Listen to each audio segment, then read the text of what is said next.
Барлықтарыңа сәлем. Бүгінгі видеода біз есептерді Эйлер-Вен диаграммасы арқылы шығаруды қарастырамыз. Бұл тақырып математикада да математикалық сауаттылықта да жиі кездесетін тақырып. Алдымен екі жиынға, яғни екі шеңбер құру арқылы, одан кейін күрделілік үш жиынға арналған тапсырмаларды шығарамыз. Ендеше бірінші есеп, сыныпта 29 адам бар, оның 15-і музыкалық үйірмеге, ал 21-і математика үйірмесіне қатысады. Егер тек Малика ғана үйірменің ешқайсысына қатыспайтыны белгілі болса, онда неше адам екі үйірмеге де қатысады. Бұл есепті шығару үшін біз алдымен екі шеңбер сызамыз, өйткені бізде музыкалық үйірме және математикалық үйірме бар. Яғни екі үйірме бар, сондықтан екі шеңбер сызамыз. Ары қарай есептің берілгенін жазсақ, сыныпта 29 адам бар, яғни бізде барлығы 29 оқушы бар. Шеңбердің бірінші бөлігіне музыканы, ал екінші бөлігіне математиканы жазып қояйық. Осылай екі шеңбер болған кезде бізде жазылу тәртібі мынадай. Бірінші шеңбердің бірінші бөлігіне тек қана сол үйірмеге, мысалы осы мысалдағы музыкаға тек қана музыканы білетін оқушылар саны жазылу керек. Ал одан кейін екеуінің қиылысқан жеріне, мысалы музыкаға да, математикаға да қатысатын оқушылар саны жазылады. Одан кейін тек қана математикаға қатысатын оқушылар жазылу керек. Бізде мысалда 15 оқушы музыкалық үйірмеге, 21 оқушы математика үйірмесіне қатысады деген. Бұл бізде нақты музыкаға 15 оқушы, нақты математикаға 21 оқушы қатысады деген сөз емес. Бұл 15 пен 21-дің арасында екеуіне де екі үйірмеге де қатысатын оқушылар саны араласып кеткен, яғни қосылып кеткен. Былай ойлап қарасақ та, біз 15-ке 21-ді қоссақ, сыныпта бізде 29 оқушы делінген, 36 оқушы болып кетеді, келмей қалады яғни. Енді біз осы 15 пен 21-ді осы әрқайсының астына жазып қоямыз. Мысалы музыканың астына 15-ті, математиканың астына 21-ді.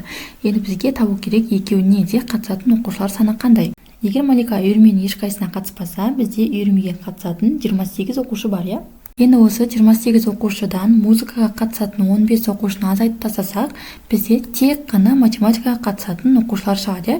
Яғни музыканың ешқандай қатысы жоқ, тек қана математикаға қатысатын оқушылар шығады. Енді біз тек қана математикаға қатысатын оқушыларды білеміз санын. Яғни 28-ден 15-ді айтсақ, бізде 13, яғни математикаға қатысатын оқушылар саны 13 екен. Енді жалпы математикаға қатысатын оқушылар 21, одан тек математикаға қатысатын 13 оқушыны азайтсақ, 21-ден азайтсақ 13-ті тең болады 8. Яғни екі үйірмеге де қатысатын 8 оқушы шығады. Енді біз тек қана музыкаға қатысатын оқушыны табу үшін 15-тен осы екі үйірмеге де қатысатын 8 оқушыны азайтып тастаймыз. Сонда бізде 7 оқушы қалады. Сонда 7 оқушы музыкаға, 8 оқушы екі үйірмеге де, ал 13 оқушы тек математикаға қатысады екен. Енді есептің дұрыстығын осы үшеуін қосып көрейік. 7 қосу 8 қосу 13 тең ол бізде 7-ге 13-ті қоссақ 20, 20-ға 8-ді қоссақ 28. Үйірмеге қатысатын жалпы оқушылар саны 28-ге тең. Жалпы бізде есептің сұрағы неше адам екі үйірмеге де қатысады. Біз тек осы екі үйірмеге де қатысатын оқушылар санын тапсақ жеткілікті де музыкаға таппайық. Бізде ол 8 оқушыға тең. Жалпы Вен диаграммасына берілетін есептердің типі осындай болып келеді. Бірінші есеп түсінікті болса, онда ары қарай жалғастырайық. Екінші есеп, сыныпта 25 оқушы бар, оның 5-еуі де шашкеде шахматта ойнай алмайды. 18-і шашке ойнай алады, 17-сі шахмат. Сыныпта неше оқушы шашкеде шахматта да ойнай алады. Бізде барлығы 25 оқушы, бізде 5 оқушы шашкеде шахматта ойнай алмайды. Бізде екі шеңбер берілген, яғни біреуіне шашки, біреуіне шахмат деп жазып аламыз. Енді бізге нақты қанша оқушы ойнай алатыны белгілі болу керек. Ол үшін 25-тен ойнай алмайтын 5 оқушыны азайтып тастаймыз, сонда 20 оқушы ойнай алады. Келесі 18 оқушы шашки ойнай алады, 17 оқушы шахмат ойнай алады. Осының әрқайсысын астынан жазып қояйық.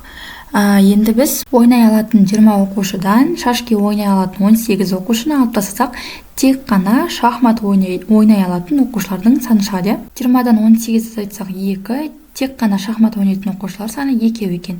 Енді екі ойында да ойнай алатын оқушылар саны табу үшін шахмат ойнай алатын 17 оқушыдан тек қана шахмат ойнай алатын 2 оқушыны азайтсақ, екі ойында да ойнайтын оқушылар саны шығады. 17-тен 2-ні азайтсақ, бізде 15. Келесі бізде шашки ойнай алатын оқушылар саны 18, 18-ден екі ойында да ойнай алатын 15 оқушыны азайтсақ, тек қана шашки ойнай алатын бізде 3 оқушы шығады. Бізде есептің сұрағы сыныпта неше оқушы шашкеде де шахматта да ойнай алады.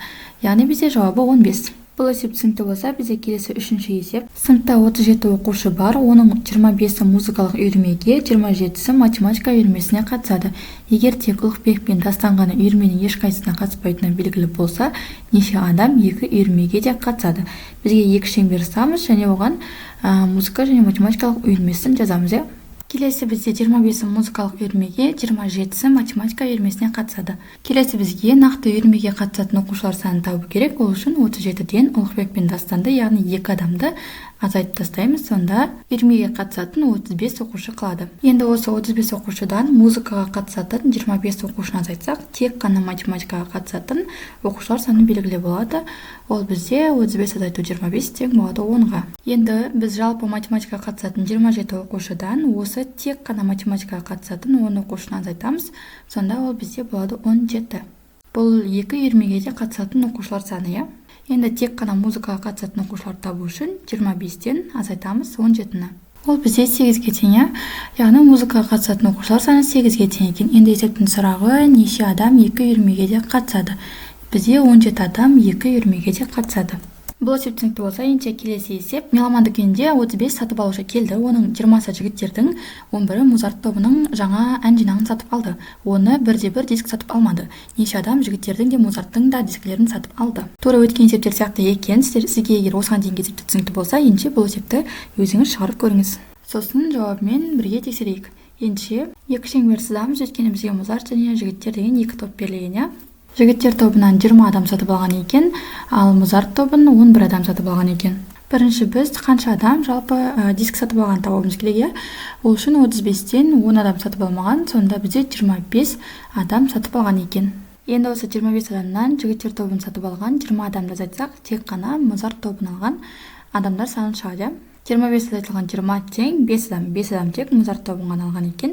Енді екі дискін де алған адамдар саны 11 азайту 5 тең 6. Енді жігіттер тобынан ғана алған адамдар саны табу үшін 20-дан азайтамыз 6-ны, тең болады 14. Енді біз есептің сұрағында неше адам жігіттердің де Музарттың да дискілерін сатып алды? 6 адам бізде екі дискінде сатып алған екен. Бұл есеп түсінікті болса, енді келесі есеп. Сыныпта 30 оқушы бар. Олардың барлығы мектеп және аудан кітапханасының оқырмандары. Олардың 20-сы мектеп кітапханасынан кітап алады. 15-і аудандық кітапханадан. Неше оқушы мектеп кітапханасының оқырмандары болып табылмайды? Бірінші екі шеңбер сызып аламыз. Мектеп және ауданды, бізде мектептен кітап алатындар саны 20-ға тең, ал аудандық кітапханадан алатындар саны 15-ге тең екен. Барлығы 30 оқушы. Осы 30 оқушыдан мектеп кітапханасынан кітап алатындар 20 оқушыны азайтып тастасақ, бізде 10 оқушы, яғни бізде ауданнан кітап алатындар тек 10 оқушы екен. Ал енді екі кітапханадан да кітап алатындар осы 15-тен азайтамыз 10-ды. Бізде 5 оқушы екі кітапханадан да алады екен. Енді біз тек қана мектептен алатын оқушылар табу үшін 20-дан азайтамыз 5-ті, тең болады 15. Енді біздің сұрағымыз неше оқушы мектеп кітапханасының оқырмандары болып табылмайды? Бұл деген бізде тек қана ауданнан кітап алатын оқушылар саны деген, ол бізде 10-ға тең. Сонда бізде мектеп кітапханасының оқырмандары болып табылмайтын 10 оқушы бар екен. Бұл есеп түсінікті болса, енді келесі есеп. 8 март күні кино көруге 100 адам келді. Шытырман оқиғалар киноға 87 билет сатылды, ал комедияға 63. Неше адам екі киноны да көрді? Әрқайсысы кем дегенде бір кинодан көрген дейді. Екі шеңберімізге біреуіне шытырман, екіншісіне комедия деп жазып алайық. Бізде шытырман оқиға 87 билет, ал комедияға 63 билет. Барлық бізде 100 адам, осы 100 адамнан 87-ні азайтсақ, тек қана комедия көрген адамдар шығады. 100 азайту 87 тең болады 13. 13 адам комедия ғана көрген екен. Енді комедия көрген 63 адамнан 13 адамды азайтсақ, 50 адам, бізде 50 адам екі киноны да көрген екен. Енді тек шытырман көрген адамдарды табу үшін 87-ден осы азайтамыз 50-ді, сонда 37 адам тек шытырман көрген екен. Бізде есептің сұрағы бойынша неше адам екі киноны да көрді?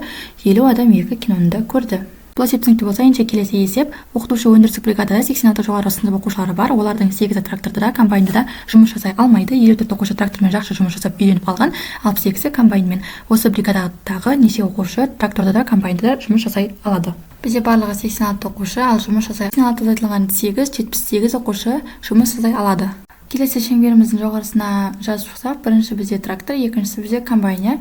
Трактормен бізде 62 оқушы, ал трактормен бізде 54 оқушы, комбайнмен 62 оқушы. Жұмыс жасай алатын 78 оқушыдан трактор айдай алатын 54 оқушыны азайтсақ, бізде тек қана комбайн мен жұмыс жасай алатын оқушылар саны шығады.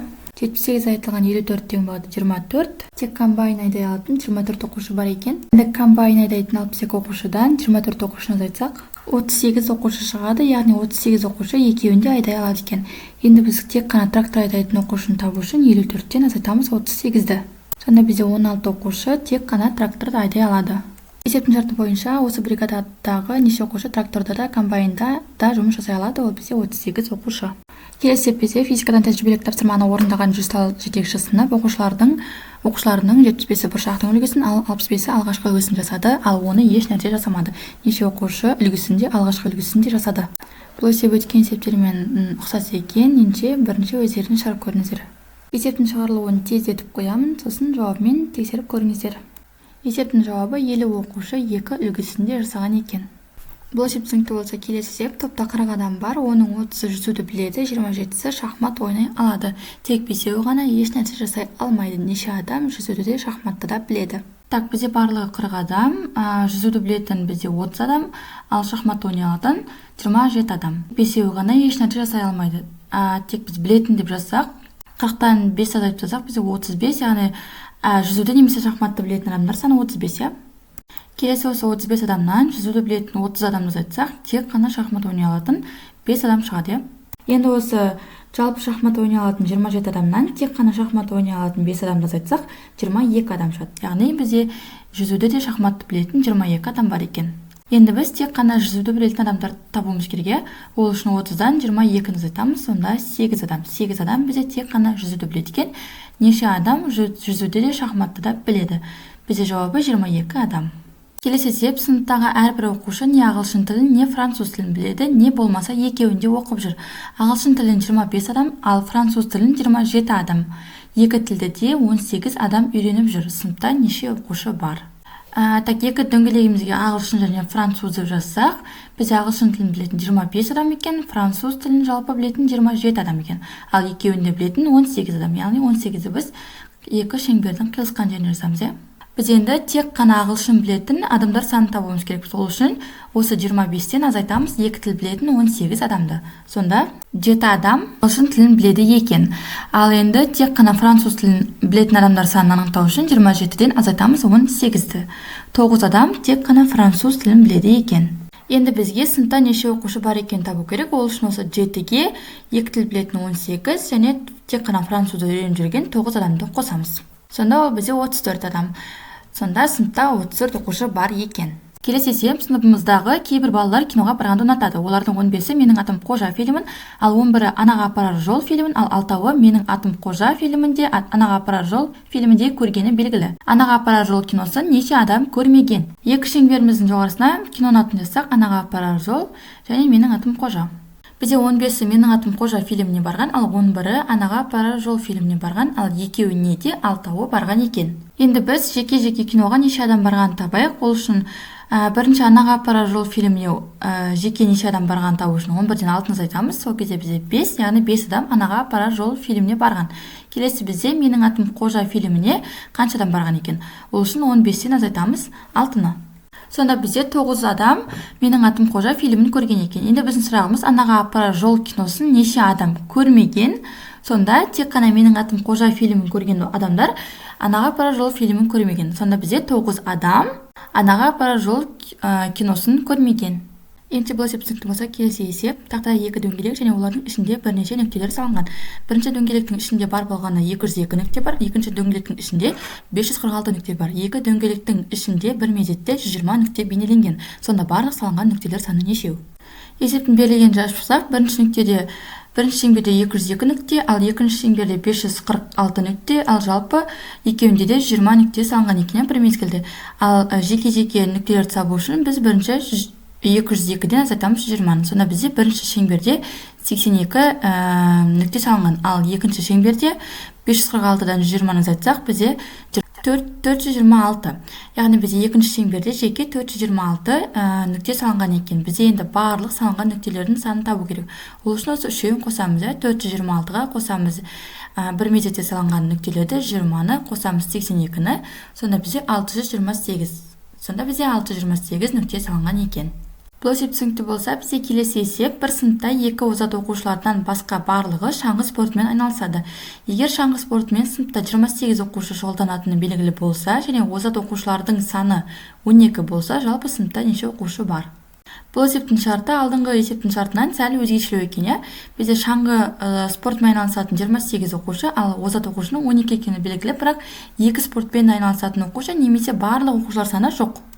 Бізде есептің тәкісінде екі озат оқушылардан басқа барлығы шаңғы спортымен айналысады деп жазылған. Яғни бізде бұл жерде озат оқушының тек екі штук қана екені белгілі. Яғни тек қана озат оқушы. Яғни қалған 10 озат оқушы бұл жерде шаңғымен айналысатыны белгілі болып тұр. Осы арқылы білсек болады. Енді біз тек қана шаңғы спортымен айналысатын оқушыларды табуымыз керек. Ол үшін біз 28-ден азайтамыз 10-ды, тең 18.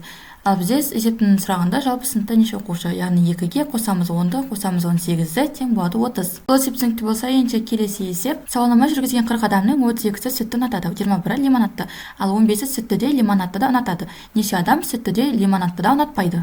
Бізде барлығы 40 адам екен. Бірінші шеңберге сүтті ұнататын адамдар, екінші шеңберге лимонадты ұнататын адамдар деп жазсақ, бізде сүтті ұнататын бізде 32 адам, ал лимонадты ұнататын 21 адам. Ал екеуінде ұнататын ол бізде 15 адам. Енді біз бірінші тек қана лимонадты ұнататын адамдар тауып алайық. Ол үшін біз 21-ден азайтамыз 15-ті.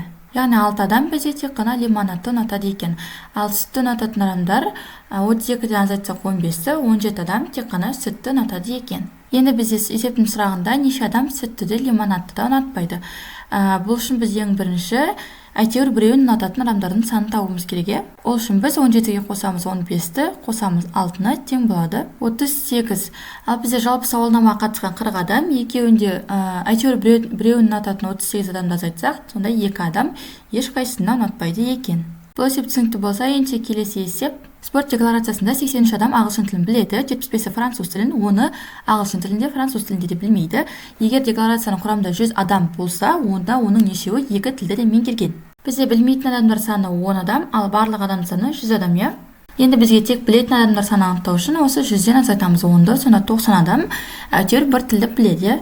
Ал енді тек қана француз тілін білетін адамдарды анықтау үшін онда 100-ден азайтамыз 83-ті.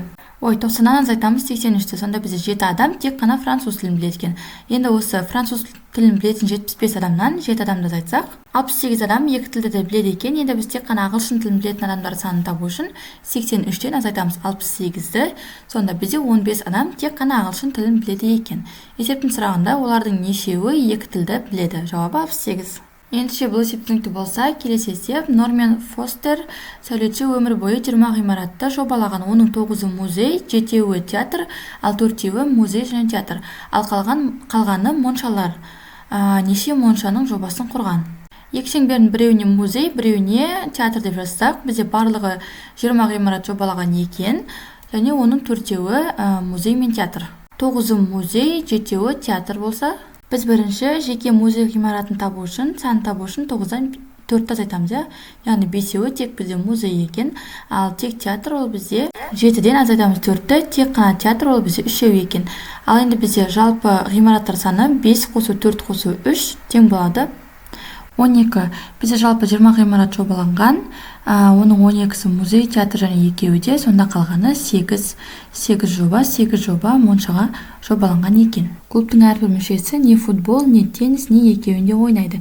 Егер 23 адам футбол, 21 адам теннис, ал 18 адам екеуінде ойнайтын болса, клубта неше адам бар? Енді шеңбердің екеуіне біріншісіне футбол, екіншісіне теннис деп жазып алайық. Егер бізде 23 адам футбол, 21 адам теннис, ал 18 адам екеуінде ойнайды екен. Енді біз жеке-жеке тек футбол, тек теннис ойнайтын адамдар табуымыз керек бізге. Ол үшін біз 23-тен азайтамыз 18-ді, тең болады 5-ке. Яғни бізде футбол ойнайтын адамдар тек 5 екен. Ал енді тек қана теннис ойнайтын адамдар табуымыз керек. Ол үшін 21-ден азайтамыз 18-ді. Сонда бізде 3 адам тек теннис ойнайды екен. Енді бізде есептің шарты бойынша клубта неше адам бар? Ол үшін біз осы үшеуін қосамыз. 5 адам тек футбол ойнайды, 18 адам екеуінде ойнайды, ал 3 адам тек теннис ойнайды. Сонда бізде ол 26 адам. Келесі есеп бізде жанұяда 7 бала орамжапырақты, 6 бала сәбізді, 5 бала бұршақты, 4 бала орамжапырақ пен сәбізді, 3 бала орамжапырақ пен бұршақты, 2 бала сәбіз бен бұршақты, ал біреуі барлық үшеуін де жақсы көреді. Жанұяда балалардың санын табыңыз. Бұл есепті байқағандарыңыз сай бізде 3 жағдай берілген, иә, біреуі орамжапырақ, біреуі сәбіз, ал біреуі бұршақ. Яғни осы шеңбердің үшеуіне аттарын жазып алсақ, бірінші шеңберге орамжапырақ, екінші шеңберге сәбіз, ал үшіншісіне бұршақ деп жазып алайық. Бұндай 3 жағдай берілген кезде бірінші бізге ең ортасындағысы, яғни үшеуін де жақсы көретін санды тапқанымыз жеңіл болады. Мысалы, бұл есепте үшеуінде бір адам үшеуін де жақсы көреді екен. Енді ортасына біз бірді жазып қояйық. Келесі екінші бізде екеуін де жақсы көретін балалар санын табуымыз керек. Мысалы, мына жерде 4 бала орамжапырақ пен сәбізді жақсы көреді деп тұр.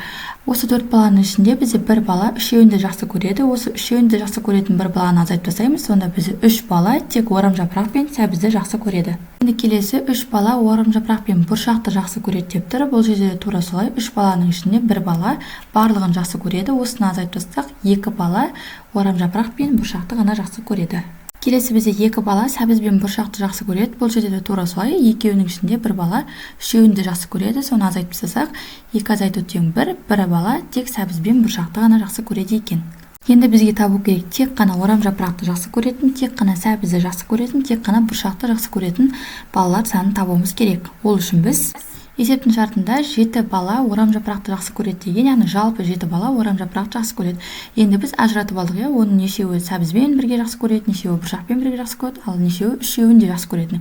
Енді осылардың қосындысын жалпы 7-ден азайтып тастаймыз. Осы дөңгелектің ішіндегі 3, 1, 2, осы үшеуінің қосындысын 7-ден азайтып тастасақ, тек қана орамжапырақты жақсы көретін балалар саны шығады. Сонда бізде бір бала ғана тек қана орамжапырақты жақсы көреді екен.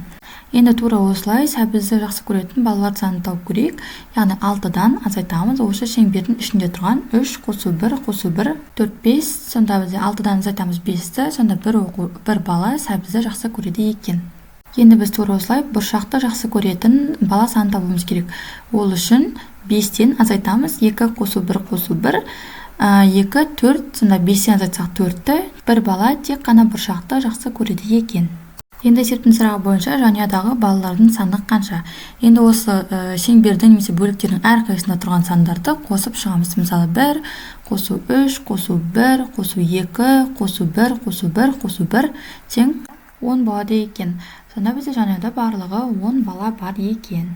Бұл есеп сыныпта болса бізде келесі есеп. Сыныпта 35 оқушы бар, 24 оқушы футбол ойнайды, 18 оқушы волейбол және 12 оқушының баскетбол ойнайтыны белгілі.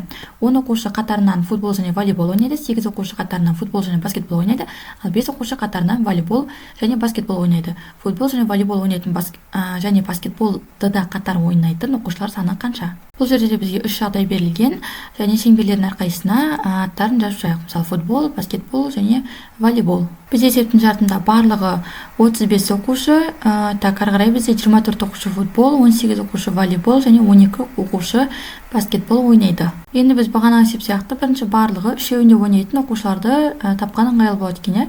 Ол бірақ бізде белгісіз екен, онда сразу біз оны x деп белгілеп қояйық. Ары қарай бізде екі спортпен айналысатындар 10 оқушы қатарынан футбол және волейбол ойнайды. Бізде жалпы 10 оқушының ішінен азайтып тастаймыз үшеуінде ойнайтын x деген оқушыны. Келесі бізде 8 оқушы қатарынан футбол және баскетбол ойнайды. Бұл жерде тура солай 8 оқушының ішінен 3 спортпен айналысатын оқушылар санын азайтып тастаймыз. 8 азайту x. Келесі бізде 5 оқушы қатарынан волейбол және баскетбол ойнайды екен. Бұл жерде тура солай 5-тен азайтып тастаймыз x-ті. Енді біз тек қана футбол, тек қана волейбол, тек қана баскетбол ойнайтын оқушылар санын табуымыз қажет. Есептің шартында футбол ойнайтын жалпы 24 оқушы, одан біз осы 10 азайту x қосылған x қосу 8 азайту x-ті азайтып тастаймыз. 24 азайту жақшаның ішінде 10 азайту x қосу 8 азайту x. Бұл жерде x пен x екеуі таңбаға қарамағыз қысқарып кетеді. Сонда 24 азайту 10 азайту 8 қосу x, сонда бізде 6 қосу x қалады. Яғни футбол, тек қана футбол ойнайтын оқушылар саны 6 қосу x деген. Енді тура осылай волейбол ойнайтын оқушылар санын табамыз. Бұл жерде солай 18 азайту жақша ішінде 10 азайту x қосу 5 азайту x. Таңбалар әртүрлі, бұлар қысқарып кетеді. Сонда бізде қалады 18 азайту 10 азайту 5 қосу x. Сонда бізде тең 3 қосу x. Сонда бізде тек қана волейбол ойнайтын оқушылар саны 3 қосу x-ға тең екен. Енді тура осылай баскетбол ойнайтын оқушылар санын табамыз. 12-ден азайтамыз. 8 минус x қосу 5 азайту x-ті. Xтердің таңбалары әртүрлі, сондықтан олар жойылады. Сонда бізде 12 азайту X азайту 5 қосу 8 шығады.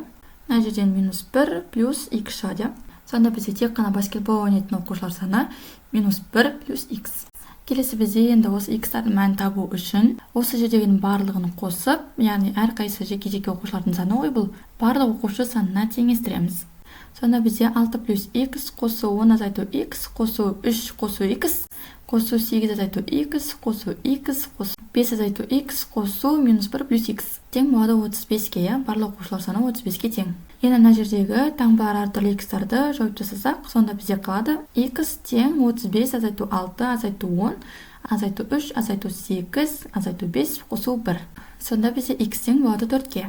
Есептің шарты бойынша, сонда футболды да, баскетболды да, волейболды да қатарынан ойнайтын 4 оқушы екен. Менше бұл есеп түсінікті болса, келесі есеп. Сыныпта барлығы 36 адам бар. Күн сайын олардың 20-сы метромен, 21-і автобуспен, 23-і троллейбуспен, 10-і метромен де троллейбуспен де, 12-сі метромен де автобуспен де жол жүреді. Ал 9-і троллейбуспен де автобуспен де жол жүреді. Қанша адам күн сайын транспорттың барлығын қолданады? Бізде сыныпта барлығы 36 адам. Жоғары санап жазайық, өйткені есеп сыймай қалды. Енді әр дөңгелекке аттарын жазып шықсақ, біріншісі метро, екіншісі автобус. Автобуспен бізде 21 адам, ал троллейбуспен 23 адам. Бізде барлық транспорттың түрін қолданатын адамдар белгісіз екен, оны біз енді X-пен белгілейік. Ары қарай тек екі транспортпен қолданатындарды жазып шығайық. Бірінші бізде оны метромен де троллейбуспен де жүреді екен, оның ішінде бізде үшеуінде қолданатын адамдар саны бар. Сондықтан біз оннан азайтамыз X-ті. Бізде 12-сі метромен де автобуспен де жүреді екен, бұл жерде тура солай 12-ден азайтамыз X-ті. Одан кейін 9-ы троллейбуспен де автобуспен де жүреді, 9-дан азайтамыз X-ті. Енді біз тек метромен, тек автобуспен, тек троллейбуспен жүретін адамдар санын табамыз. Ол үшін бізде 20-дан азайтамыз. Осы шеңбердің 3 бөлігінде 12 азайту X қосу 10 азайту X-ті 20-дан азайтамыз. Сонда бізде таңбалар әртүрлі X-тер жойылады да, 20 азайту 12 азайту 10 қосу X болады. Сонда бұл жерде -2 плюс X шығады. Сонда бізде метромен ғана жүретін адамдар саны -2 плюс X. Енді тура осылай тек автобуспен жүретін адамдар санын табамыз. 21-ден азайтамыз 12 минус X қосу X қосу 9 минус X-ті. Сонда бізде қалады 21 азайту 21 тек қана X қалады екен. Тек автобуспен жүретін адамдар саны бізде X-қа тең екен. Енді тура осылай троллейбуспен жүретін адамдардың санын табайық. 23-ден азайтамыз 10 азайту X қосу X қосу 9 азайту X-ті. Ол бізде X плюс 4 болады екен. Енді біз барлығын жеке-жеке неше сан екенін таптық. Енді осының барлығын қосып X-ті мәнін табамыз. Бізде барлығы 36 адам, осының барлығын қосып 36-ға теңестірсек, онда бізде X-тің мәні шығады. -2 плюс X қосу 12 азайту X қосу X қосу 10 азайту X қосу X қосу 9 азайту X қосу 4 плюс X. Енді таңбалары қарама-қарсы X-тарды жойып жасасақ, X тең 36 қосу 2 азайту 12 азайту 10 азайту 9 азайту 4. Бұл жерден бізде X тең 3-ке. Сонда бізде 3 адам транспорттың барлық түрін қолданады екен. Осымен біздің 20 есебіміз аяқталды. Сабақ пайдалы болса каналға тіркеліп, лайк басып кетіңіздер.